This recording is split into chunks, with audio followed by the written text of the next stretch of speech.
Good morning sir. Good morning sir. Good morning good morning. Morning. Group Sindhi, आप कैसे हो? Sir एकदम अच्छा हूँ सर। आप बताइए आप कैसे हो सर। बस ठीक है, आप अपना परिचय दीजिए। सर बहुत बहुत धन्यवाद सर, आपने मेरे को ये मौका दिया परिचय देने का। सर मेरा नाम गुरप्रीत सिंह है, मैं सर चित्तौड़गढ़ राजस्थान से बिलोंग करता हूँ। सर मैंने अपनी schooling Saint Paul senior secondary school से की है।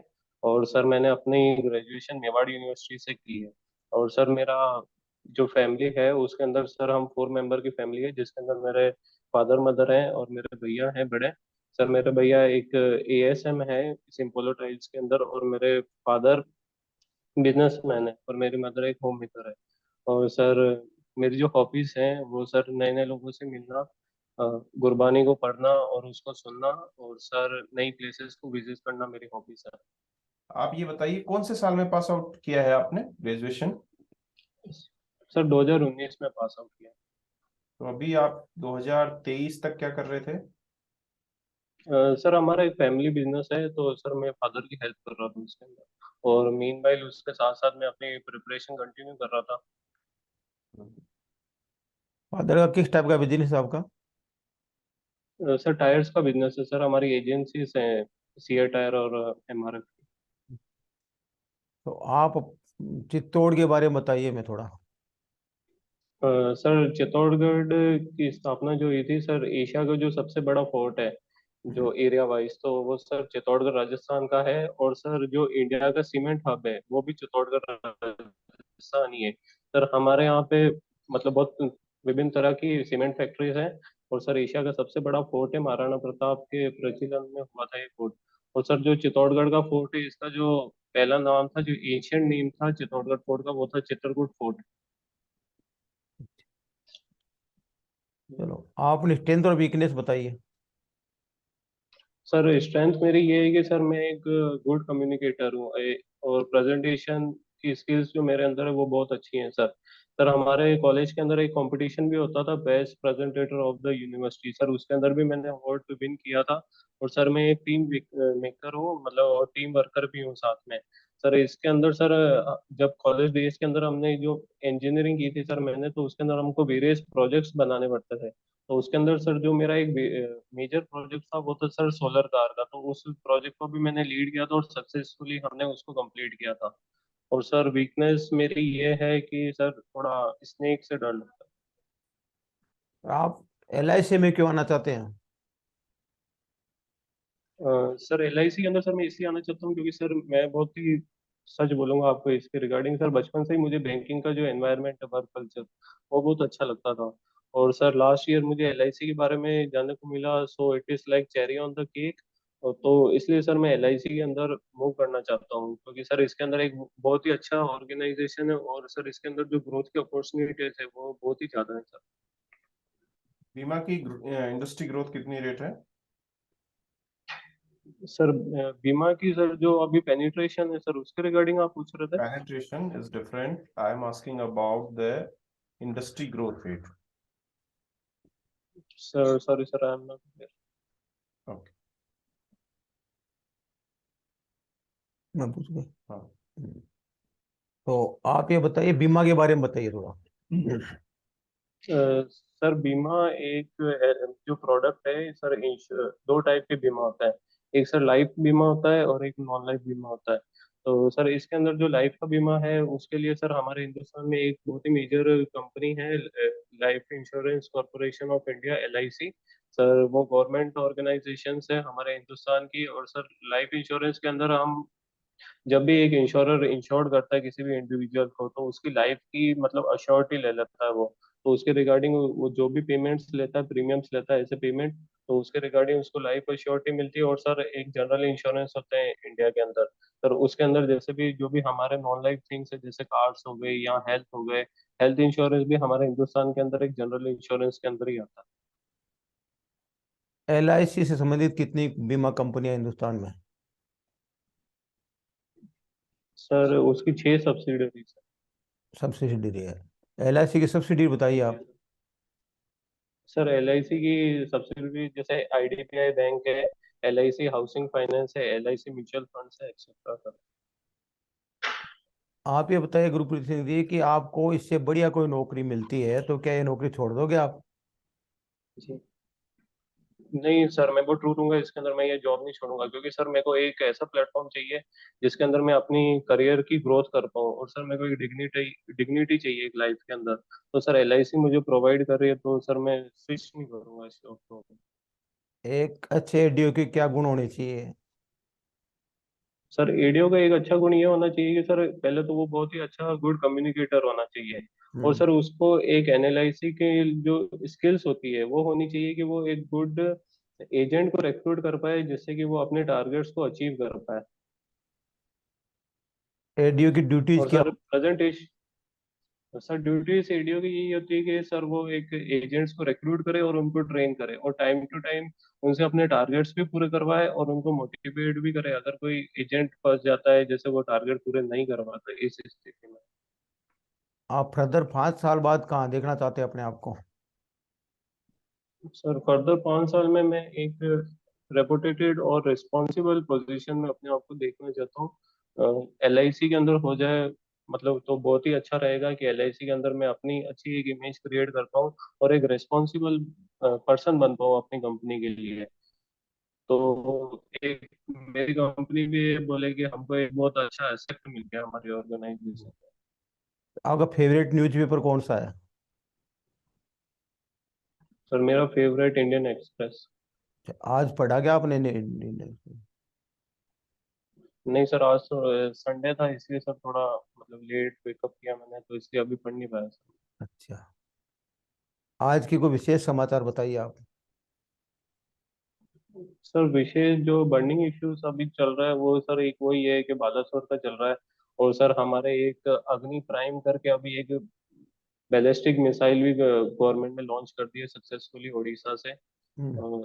और सर बाकी तो सर वो क्राइम क्राइम की न्यूज़ थी, वो सर इतनी रेलिवेंस रखती नहीं। ये G22 के बारे में क्या जानते हो आप? Sir ji G twenty twenty sorry, meetings हैं जो सर G20 के बारे में क्या जानते हो आप? सर जी 20 मीटिंग्स हैं जो सर अपनी कंट्रीज दूसरी कंट्रीज के साथ मिलके कर रही है। अभी रिसेंटली में भी अभी एक मीटिंग हुई थी सर, उसके अंदर हमारे माननीय प्रधानमंत्री जी ने वो किया था, इन्वॉल्वमेंट ली थी सर। राजस्थान के तीर्थ स्थानों के नाम बताइए आप। सर तीर्थ स्थान, एक सांवला जी सेठ जी का मंदिर है यहाँ पे उदयपुर रोड पे, मतलब उदयपुर जब हम जाते हैं वहाँ पे। और हम्म। सर तीर्थ स्थान यहाँ पे नाथद्वारा का भी है, एक रिंगस के वहाँ पे श्री खाटू श्याम जी का भी है। और सर अजमेर में ख्वाजा गरीब नवाज जी का भी है। और सर हम ऐतिहासिक, अगर हम हमारे कल्चर की हम बात करें सिख कल्चर की, तो सर ऐतिहासिक हनुमानगढ़ जी में है हमारे गुरुद्वारा साहब, और श्री गंगानगर जी में भी है। एक HLV शब्द आता है इंश्योरेंस में, ह्यूमन लाइफ वैल्यू, उसके बारे में आप बता सकते हो यस क्या? सर। बताइए।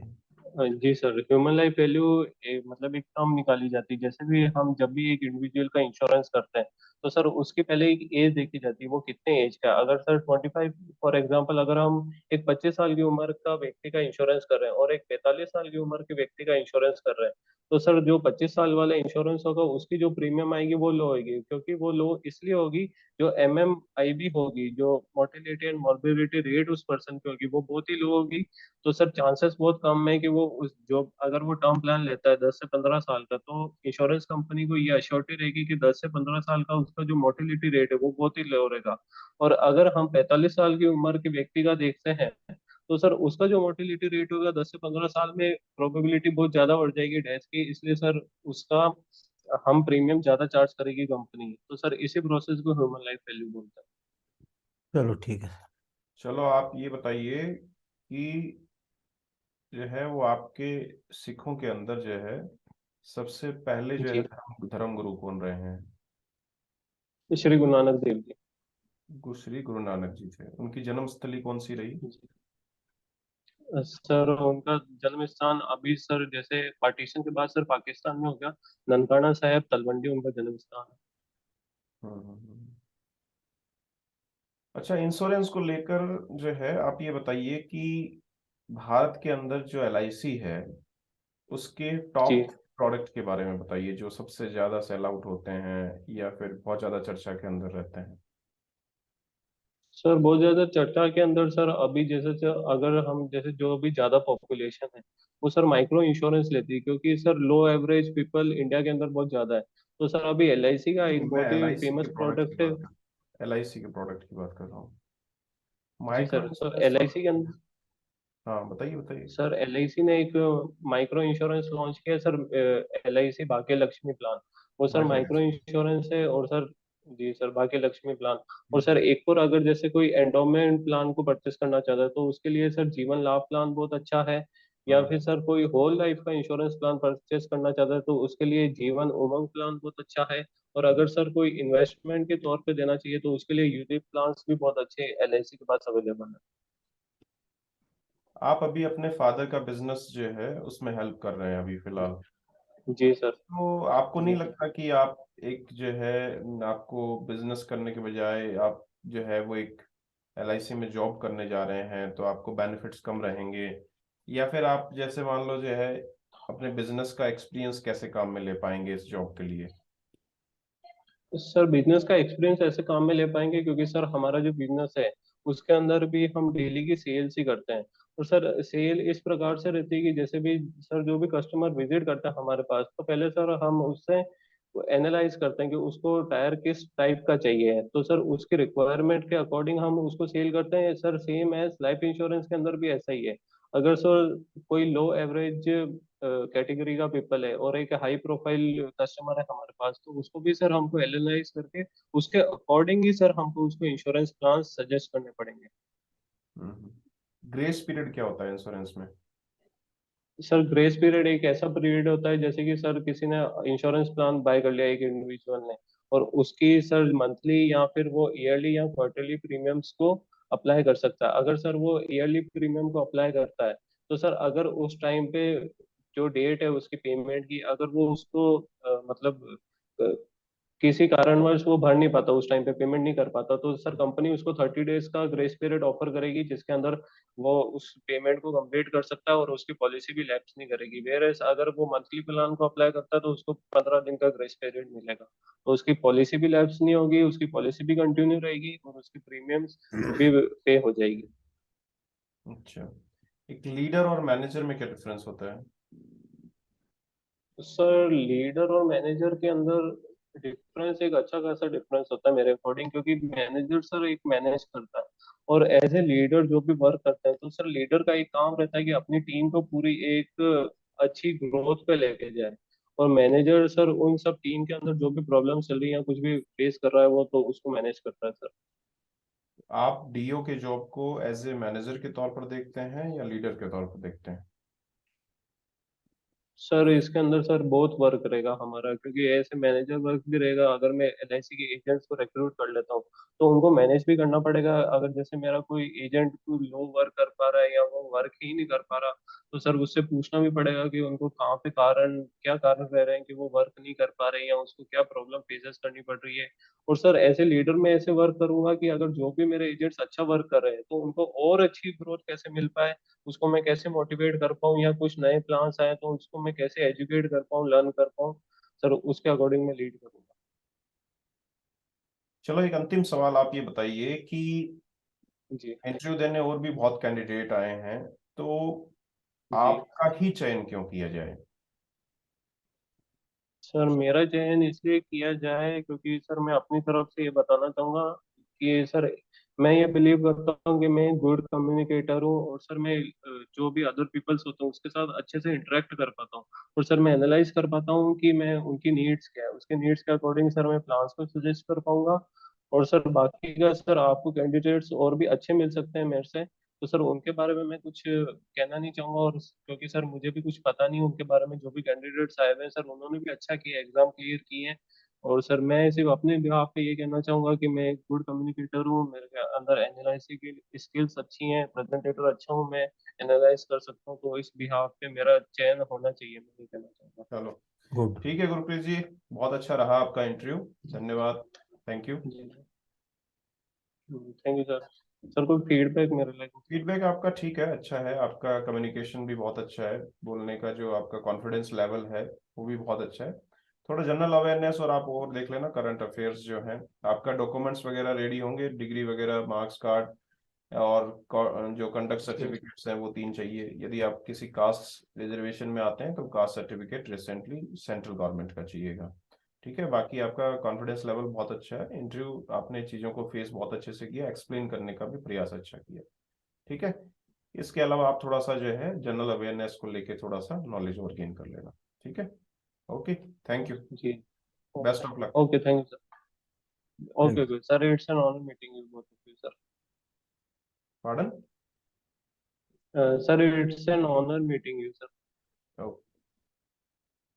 Thank you sir. वो सर यूट्यूब की वीडियोस देखी थी सर आपकी मॉक इंटरव्यूज की, तो सर उससे बहुत हेल्प मिली थी मुझे। नहीं नहीं, आप और भी देखिए, हम और भी इंटरव्यूज डालेंगे जो ऑनलाइन हुए हैं, जी। तो you will get other benefits also. Okay, thank you sir, thank you very much okay, sir. Thank you. Thank you.